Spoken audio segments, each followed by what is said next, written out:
It's all come down to this. Nearly 20,000 jobs and the fate of an entire company rest on Assassin's Creed Shadows. The stakes have quite literally never been higher, and this is something that could change the face of the games industry forever. And you may hear that and think, wow, that is insane hyperbole. It's actually not. I'm not joking. You see, Ubisoft's CEO and his family are locked in a battle for control of the company. A group of investors want them out, but CEO Yves Guillemot could cut a deal with the likes of Tencent, again, to save his skin. And that means that if Shadows is a wash, both Tencent and that group of rebelling investors will have immense leverage over Yves, which is pretty crazy.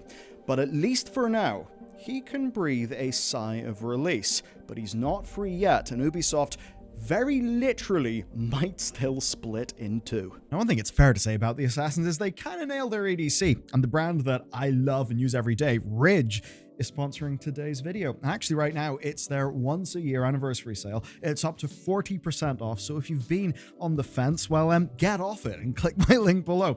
Now, here's my favorite, and it's the leather key case.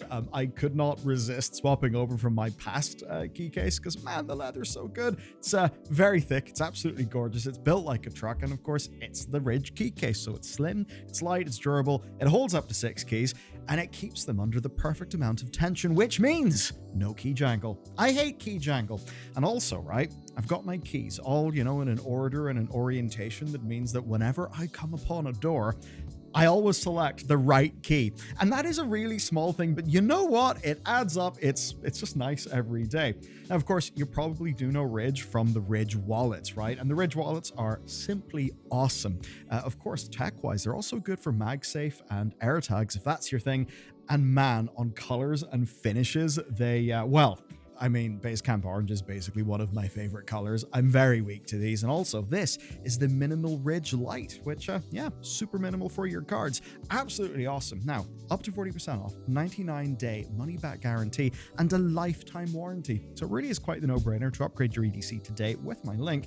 And seriously, doing a spot of gift buying, like in advance during sales, man, it's actually quite the quality of life hack for your year. So, check out my link down below. With that said, let's get into the video. First off, it's clear that at least from their perspective, they've left nothing to chance here because they know they're under pressure.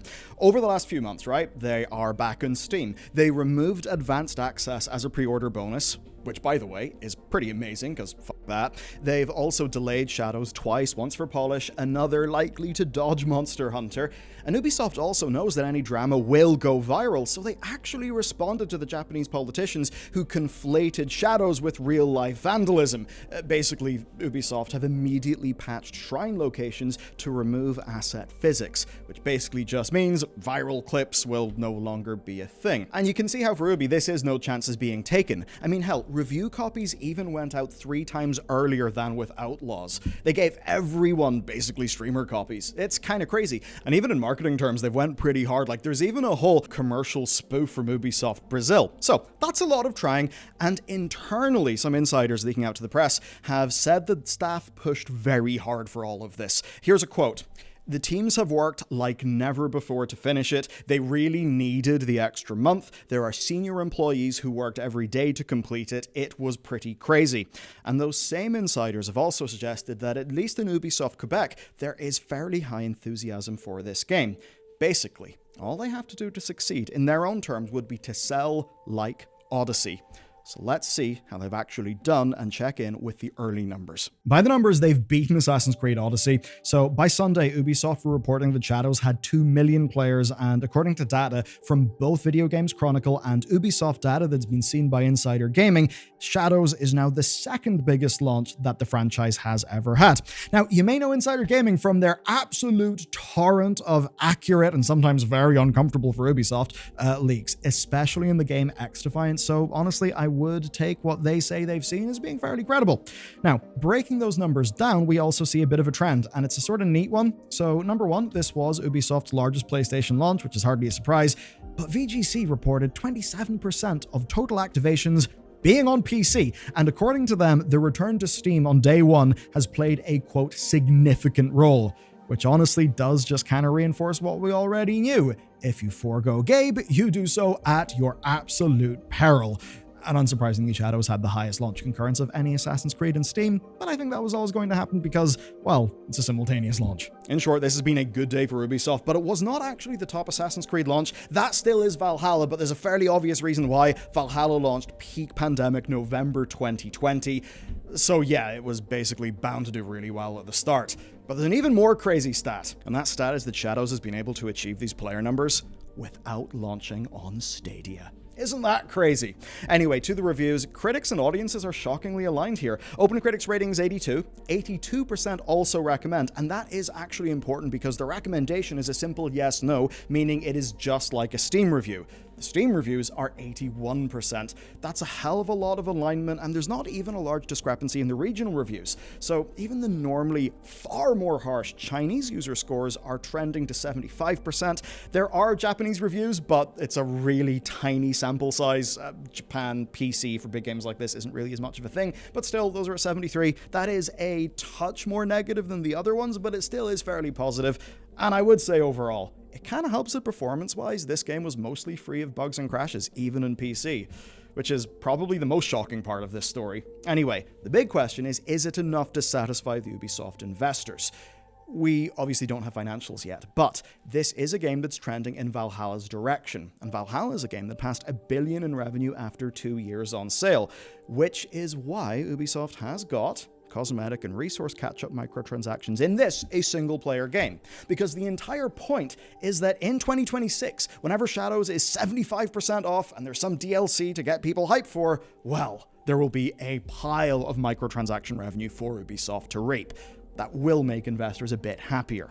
Okay, that's numbers, but I think what we care about the most is, well, the actual game itself. I'll set the mood with this machine-translated Japanese review because it really tickled me. The quote is, "The amount of content and heat in this open-world Sengoku game is overwhelming." Overwhelming is a fair word for modern Assassin's Creed games and me.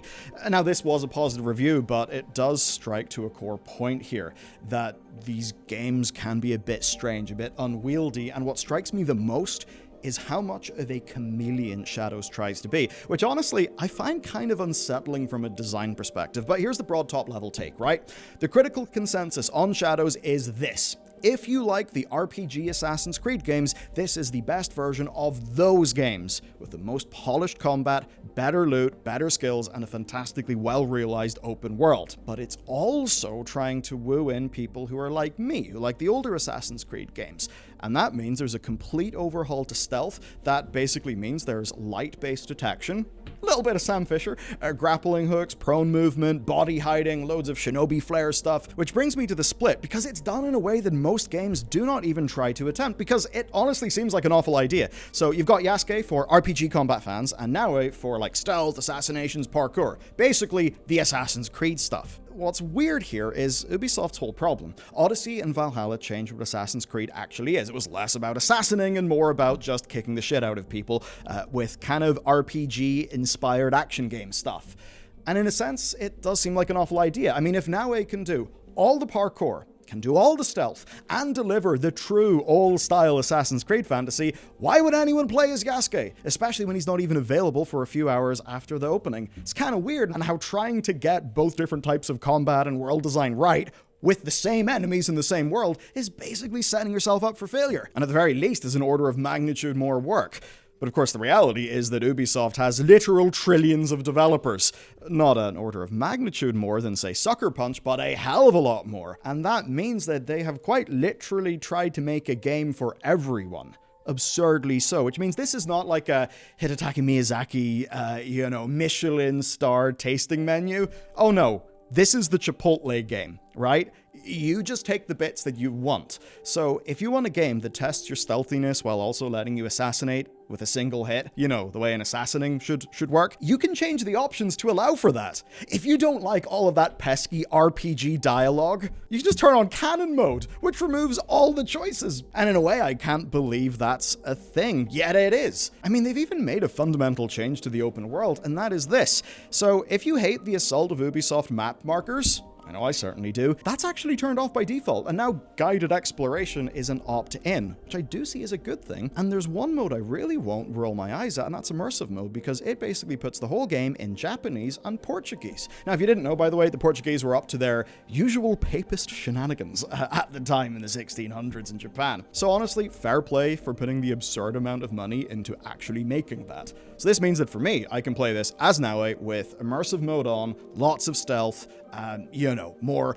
like binary pass-fail difficulty. While, of course, Mr. Chad Thundercock, who's only played Valhalla and Odyssey, he can play as Yasuke with canon mode and just make no dialogue decisions and slash everything to pieces. And it's a bit weird because, you know, the phrase, if you try to please everyone, you'll please no one. Ubisoft basically invoked that by default, but they tried to get around the problems that it brings with just sheer production budget. It means that to some, their slice of Shadows is something that they would like, but to other people, maybe people who try to sample the entire game in a holistic way, playing both Yasuke and Naue, well, to them it's a game with a complete identity crisis. That's what's really weird, but what I can say for sure is that for Ubisoft, this is a platform for future shareholder returns. And I'm not even joking, I mean that quite literally, so let me fill you in on the plan. Okay, so per the executive producer, Shadows is the start of period 3 of Assassin's Creed, and the plan is to make more games and to make more stuff basically for older games. And that even means expansions for Odyssey and Valhalla, which is not the sort of thing you usually see. And it's all powered by what they call the Animus platform. Which does sound a little spooky. Anyway, back in 2023, Ubisoft was alleged to have 11 Assassin's Creed games planned. 11! That included Shadows, VR, mobile, multiplayer, and then remakes for the likes of Black Flag. But basically, the plan is to make it so that Assassin's Creed basically caters to every taste, because they will just quite literally have all of the games and all of the content, because they have trillions of devs. So they say smaller teams will get to lead their own projects while still collaborating in on the really big AAA games. And production pipeline-wise, all of these games like Hex and Invictus, which are two kind of like project, like codename things that we actually do know are in development, those are framed as getting more dev time and existing alongside games like Shadows. So it's basically sort of less of, oh, the new game comes in and completely replaces the old game, which is now dead. And they say the backbone of this is a dev pipeline that's been completely overhauled because of Shadows. Now, this is where we can go to Insider Gaming, who of course have got plenty of sources. In March of last year, they said that the Anvil pipeline means that everyone working on an Assassin's Creed game from now on is working on the same codebase. And allegedly, it's a pretty damn impressive codebase from a technical perspective. And of course, look, if you've been watching this channel for a while, you will know that that shit matters. I mean, look at BioWare's problems with Frostbite. Look at, say, there not being a good unified codebase for the Total War games that's just led to sheer chaos. So I guess that's probably a good thing for Assassin's Creed. So basically, this is supposed to be Ubisoft, at least, you know, the plan anyway, investing in their future, even down to the developers in the pipeline, so they can basically have the ultimate Assassin's Creed machine. I suppose in a similar way to how Bobby Kotick really did want the ultimate Call of Duty machine. Now, at one point, the AC executive producer explained to a conference that half the devs on Shadows were building a game for the first time.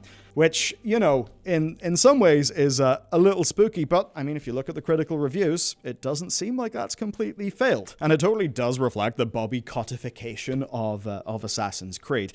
This is a company going all in on the one big franchise that they know absolutely really does work in a way that is more successful than, say, The Division, which might get loads and loads of sales and actually have a decent long tail, but has had a rumbly time. So the idea that they've put all of their chips into Assassin's Creed, that kinda does make sense. And that means that new tools, new devs, new games, and a plan for that franchise to basically cover everything in terms of gameplay and fantasy, you can see, right, the top level strategy there, and you can certainly see how that would appeal to investors. And I think if you or I were to strip away, I guess, our personal gamer bias, right, if we were to strip that completely away and look at things in a very market perspective, if you were an investor, shareholder type, and you see everything being bet on the one franchise that is the most proven of Ubisoft's lot, yeah, that does kind of make sense. But the big question will be the Guillemot's. Their position, will they cut a deal with Tencent? So let's actually talk about the deep uncertainty that is in the future, even if this game continues to do well. Look, if you want the full story of the drama, you gotta check out this video that we did because it's specifically about that. But Ubisoft will not disappear entirely regardless of investor pressure or how any of that stuff does. Assassin's Creed Shadows was basically never going to fail. I mean fail in a really deep sense, because as much as there's been a lot of drama following that on the internet, at the end of the day, there's a hell of a lot of people that sometimes just buy their yearly sports game, their yearly Assassin's Creed game, and Call of Duty.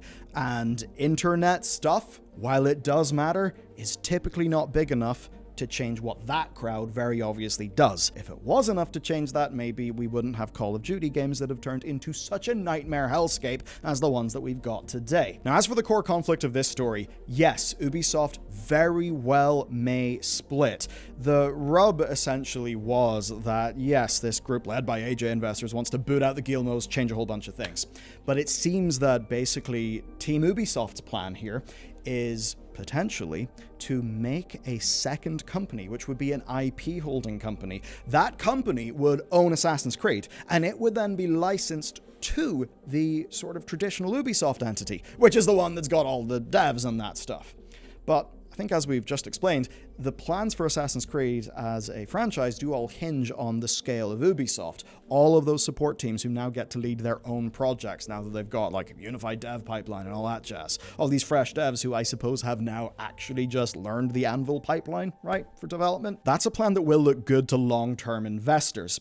Now, an Ubisoft that requires, say, layoffs to manage privatization or to get quick cost-saving measures done under a new owner, it would not be able to keep that sheer amount of scale.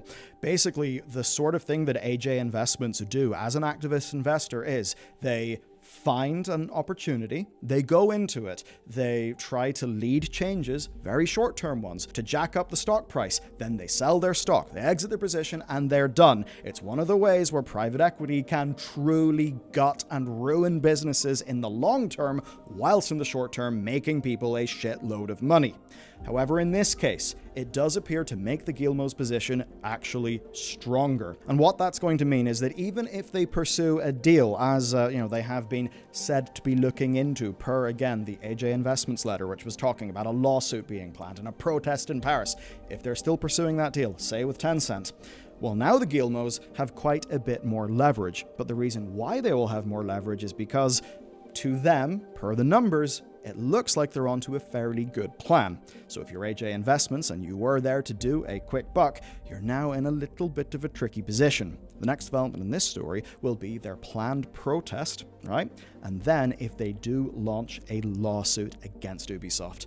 Of course, we'll be there to bring you that when and if it happens. But that's it for today. If you want, though, an amazing story, it involves like $155 million being burnt, hundreds of jobs being lost, and a CEO literally saying, "Oh man, the employees, they don't trust us even though we've got a great plan," and then all going tits up. Well, you should watch this video next.